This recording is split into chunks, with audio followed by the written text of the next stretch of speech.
자, 여러분 안녕하세요. 새롭게 시작하는 중국 이야기 첫 번째 시간에는 광동, 중국의 광동과 광서, 중국어로는 광동, 광시가 되겠죠. 여기를 구분짓는 그 분할 지점은 과연 어디일까? 라는 부분에 대해서 간단하게 설명드리겠습니다. 자, 이게 중국의 현재의 행정구역별로 나눈 지도입니다. 여기 보시면 아래쪽, 남쪽이죠. 홍콩, 마카오 쪽과 하이난 쪽에 있는 곳에 이렇게 광시와 광동, 광동과 광서가 나뉘어 있습니다. 명확히 말하자면 하나는 광동성이고요. 하나는 광서 장족 자치구입니다만 어쨌든 광동, 광시로 나뉘어지는 여기의 기준은 과연 어떻게 될까요? 그래서 광동, 광서의 이 광은 과연 무엇인가 설명을 드리기 전에 이거와 비슷하게 동과 서 혹은 남과 북으로 나뉘어진 중국의 행정구역 성의 이름이 몇 가지 있습니다. 하북과 하남성, 중국어로는 허베이, 허난이라고 얘기하는데 이 사이에 이 하자, 물 하자는 과연 어디일까요? 이건 비교적 추정하기가 쉽습니다. 이것은 바로 황하를 얘기합니다. 그래서 황하의 이북이면 하북, 황하의 이남이면 하남. 물론 완벽하게 일치하지는 않겠죠. 그리고 실제로 보시면 하남성인데 황하의 위에 쪽에도 있습니다. 하지만 대략적으로 봤을 때 황하와 위쪽이면 하북 쪽이고 황하의 남쪽이면 하남이다. 이렇게 조금 직관적으로 알 수 있습니다. 그 다음에 산동과 산서도 있죠. 중국어로는 샨동, 샨시 이렇게 얘기하는데 그럼 산동과 산서의 이 산은 과연 무엇일까요? 어떤 산일까요? 이 산은 바로 태항산입니다. 보통 태행산이라고도 하고 태항산이라고 하는데 이게 발음 중국어로 타이싱산이 아니라 타이항산이기 때문에 아마도 항으로 읽는 것이 더 맞을 것이다 생각이 듭니다만 어쨌든 태행산, 태항산으로 불리는 이 태행산맥이 여기에 있고 그걸 중심으로 왼쪽에는 산서, 오른쪽에는 산동이 있는 것이죠. 물론 하남과 하북성도 여기 걸쳐 있습니다만 이건 이미 황하를 기준으로 했기 때문에 넘어갈 수 있습니다. 그래서 산동성, 산서성을 분할하는 기준은 바로 태항산이다. 타이항산. 또 하나 있습니다. 호북, 후베이, 호남, 후난의 가운데에 있는 여기에 있는 호수 호자는 과연 어떤 호수일까요?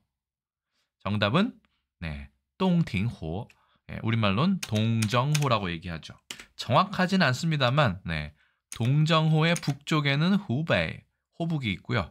동정호의 남쪽에는 후난, 호남이 있습니다.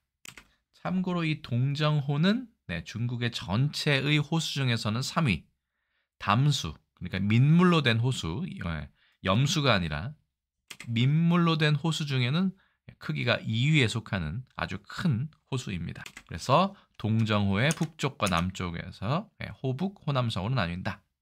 그럼 다시 돌아오겠습니다. 광동, 광시를 줄여서 량광이라고 얘기하는데요. 이 파란색 글씨는 간화자입니다. 과연 이 광은 어디를 뜻할까? 자, 시대를 거슬러 올라가서 진나라 때를 봅시다. 진시황의 진나라입니다.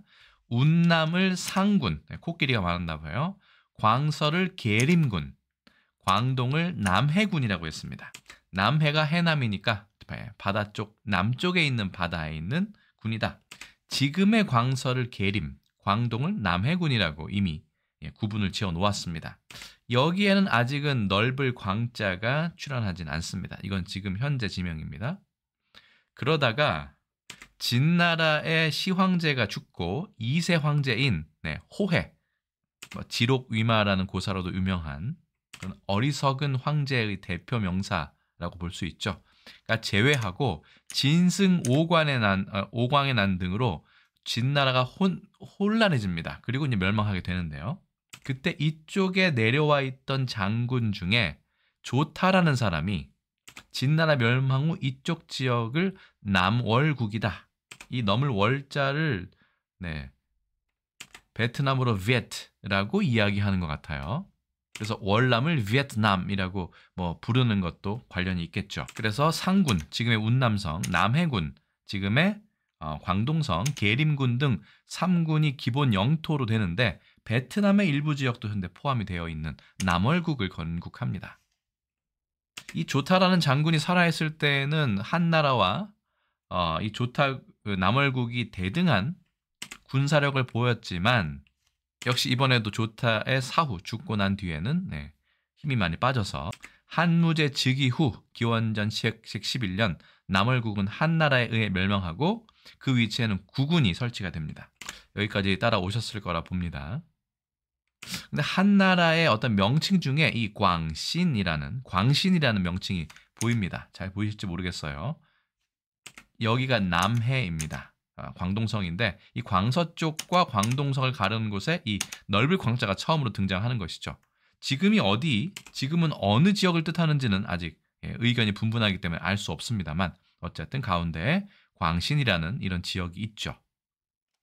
이제 당나라가 됩니다. 태종 시기에 양광 지역의 명칭이 영남도로 바뀝니다. 길도자죠. 당나라 의종 시기에는 영남도가 영남동도와 영남서도로 분리됩니다. 지금의 광동과 광서의 동과 서의 명칭이 여기에 처음 등장한 것이죠. 말씀드린 대로 영남동도는 정부 소재지가 광주였는데 동쪽이고요. 영남서도는 옹주인데 현재 남영이라는 광서장족 자치구의 성도, 성회에 속합니다. 그래서 동과 서로 당나라 의종 때 처음 나누어진다. 그러다가 송태조 때 이 지역이 다시 통합됩니다. 광남로예요. 예전엔 영남도였는데 이번엔 광남로로 바뀌었습니다. 광자라는 글자가 새로 나왔죠. 그 다음 송의 태종, 조광의 때는 광남동로와 광남서로가 나타나게 됩니다. 이제 보면 광동과 광서에서 아주 근접한 지명이 등장을 하고 있는 것으로 볼 수 있습니다. 그러다가 명나라, 청나라 시절에 광동성, 광서성이 생기는 것이 되죠. 결국은 광남서로, 광남동로 사이에는 광신현이라는 아주 작은 현이 하나 생겼는데 그게 바로 여기입니다. 이 부분 어디쯤 되는데 여기를 기준으로 광신현의 동쪽, 광신현의 서쪽으로 광동, 광서로 나뉘어진 것이죠. 결국 광서와 광동을 나누는 분기점은 어떻게 보면 현재는 어디 있는지 정확하게 고증할 수 없는 광신이라는 아주 작은 곳을, 물론 예전에는 훨씬 발달해 있었겠죠, 를 기준으로 했다라는 것을 알 수 있습니다. 마침 그 위치에 광신현이 있었기 때문에 광이란 글자가 들어갔다. 직접적으로는 송나라 시절에 광남서로, 광남동로가 있다. 명나라 때 잠깐은 광동성보다는 광동행성으로 불렀던 경우도 있습니다만 어쨌든 약칭해서 광동성으로 불렀던 기록이 남아 있습니다. 즉 이미 청나라가 되기 전 명나라 때부터 현재의 지명이, 성의 이름이 거의 확립됐다고 볼 수 있겠죠. 그래서 중국 이야기 첫 번째 시간에는요, 광동성과 광서성의 이 광은 과연 어느 지역을 가리키는가, 분할 지점은 어디인가에 대해서 간단하게 설명을 드렸습니다. 아주 작은 광신현을 기준으로 했다. 이 이야기는 중국 사람들도 사실은 잘 알지 못하는 경우가 많습니다. 산동, 산서, 호북, 호남, 하북, 하남 정도는 중국 사람도 대체로 알 수 있지만 광동, 광서의 이 광이 무엇을 의미하는가는 의외로 중국 사람들도 잘 모른다는 이야기죠. 그래서 오늘의 중국 이야기 첫 번째 시간에는요, 광동, 광서의 이 넓을 광자는 과연 어느 지역을 의미하는가에 대해서 간단히 설명드렸습니다. 제가 오늘 준비한 건 여기까지고요. 저는 조금 더 다양한 이야기로 중국 이야기 코너에서 여러분들 인사드릴 수 있도록 하겠습니다. 저는 여기서 오늘은 인사드리겠습니다. 여러분 안녕히 계세요.